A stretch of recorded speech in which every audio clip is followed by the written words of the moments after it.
Az-Zahra Komputer menerima perbaikan komputer, servis, install, upgrade, dan jual komputer bekas berkualitas.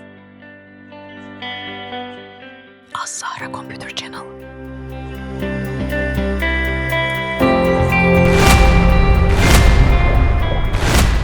Lama-lama dulu aja langsung ya. Langsung nih kalian nonton ini videonya nih. Tindakan upaya putus asa, Mas Bibin. Yang pertama saya ingin mulai mengkritisi cara pandang yang menurut saya keliru melihat pemilu seperti perang yang disampaikan oleh Bang Fahri. Ini bahaya sebetulnya. Cara pandang perang ini yang saya dulu waktu Bang Fahri masih di PKS, saya adalah bagian dari anak didik yang di PKS masih junior, memandang itu seperti herois, bahwa apa konsekuensi dari cara pandang kita pemilu itu perang. Pertama, menganggap yang lain sebagai musuh, bukan lawan politik. Yang kedua adalah menghalalkan segala cara. Maka memang setelah Bang Fahri keluar dari PKS, ya, cara pandang transformasi di PKS ini mengalami satu transformasi perbaikan, melihat pemilu tidak sebagai perang, tapi ini sebagai kompetisi.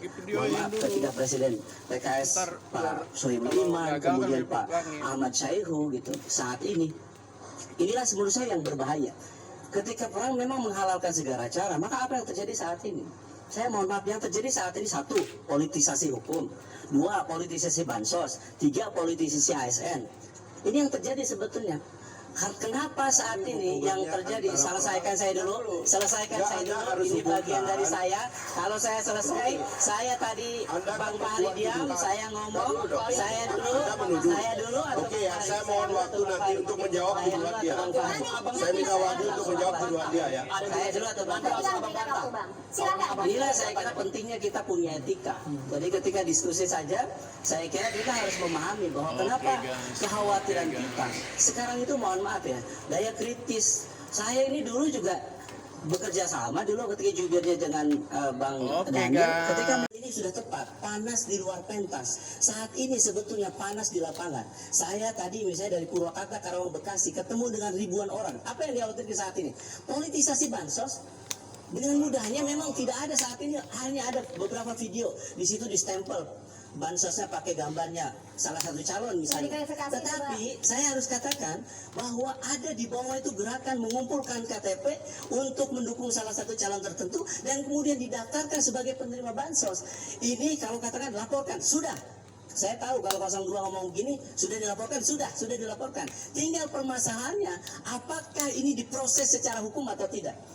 Kalau misalnya diproses, iya diproses, kira-kira memenuhi. Dikeluarkan tanpa alasan, tanpa kesalahan, diadili tanpa alat bukti, dan saya laporkan ke pengadilan.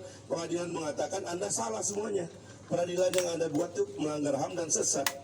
Bahkan kemudian didenda 30 miliar. Jadi itu belum, itu nanti kita pikirkan itu. Jadi saya kira ini problemnya adalah yang saya katakan tadi. Struktur dan sistem yang kita buat ini sudah mapan, sudah baku. Sebab kalau setiap dalam peperangan ini kita menganggap sistemnya tidak ada, dalam pertarungan ini sistemnya tidak ada, wah itu berbahaya sekali. Dan jangan lupa, ya ini dia mendramatisir istilah perang itu. Perang itu filosofi sebenarnya.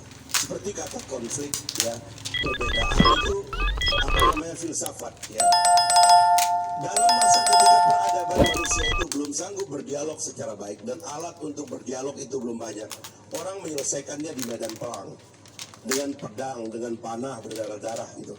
Tapi dalam demokrasi, peperangan kita adalah peperangan kata-kata. Yang kita ungkapkan adalah sekedar pendapat kita. Sini bawa simbol, bawa instrumen-instrumen primordial, kekerasan dan sebagainya, tidak. Itu yang disebut dengan perang di dalam demokrasi adalah perang damai. Karena itu kata-kata gitu loh. Ya, saya ingin menyampaikan katanya, ayo kita kompetisi yang sehat, jangan mempolitisasi hukum, jangan mempolitisasi bansos, jangan mempolitisasi aparat. Saya hari ini pagi ini dapat WA, Kang, ini saya, beberapa teman saya dikumpulkan untuk mengarahkan kepada 02. Kang, ini saya aparat, ada yang katakan saya, oke, laporkan. Semua itu dilaporkan. Pertanyaannya, apakah ada rasa keadilan di antara kita ketika mereka sudah melaporkan. Yang kita khawatirkan nanti ketika ini terjadi TSM, terstruktur, sistematis, dan masif, dan kemudian kita semua menutup mata. Dan saya harus katakan seharusnya kita semua bersyukur dengan adanya gerakan para akademisi, para mahasiswa yang semakin kritis dengan di tengah-tengah kita. Untuk apa? Untuk menyelamatkan bangsa. Kami dari PKS mengatakan, Jangan didiemin yang begini.